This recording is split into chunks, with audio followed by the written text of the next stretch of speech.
বুধবার সকালে শালকুমার এলাকায় জঙ্গলের ধারে ছাগল চড়াতে গিয়ে ঘটল এক চাঞ্চল্যকর ঘটনা। স্থানীয় এক মহিলা ছাগল চড়াতে গিয়ে জঙ্গলের ধারে গাছের ডালে একটি অজগর সাপ ঝুলতে দেখে আতঙ্কে চিৎকার করে ওঠেন। তার চিৎকার শুনে আশেপাশের স্থানীয় বাসিন্দারা দ্রুত ঘটনাস্থলে ছুটে আসেন। মুহূর্তের মধ্যে এলাকায় ছড়িয়ে পড়ে চাঞ্চল্য। এই যে এখানে ছাগল বাঁধছিলাম, এখানে জঙ্গলের মধ্যে পাওয়া গেল। এখন তো মারার ষড়যন্ত্র নিয়েছিলাম, এখন তো ডিপার্টমেন্টকে ফোন করা হয়েছে, এখন ওরা এসে নিয়ে যাবে। আচ্ছা, আপনারা এটা কি সাপ মনে করছেন? এটা অজগর।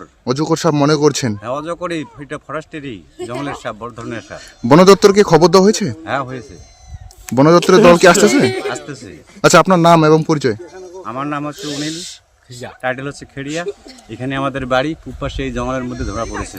স্থানীয়রা সাহসিকতার সঙ্গে সাপটিকে গাছ থেকে নামিয়ে একটি রশি দিয়ে বেঁধে রাখেন এবং সঙ্গে সঙ্গেই খবর দেওয়া হয় বন দফতরে। খবর পেয়ে ঘটনাস্থলে পৌঁছান বন দফতরের কর্মীরা এবং অজগর সাপটিকে নিরাপদে উদ্ধার করে গভীর জঙ্গলে ছেড়ে দেওয়া হয়।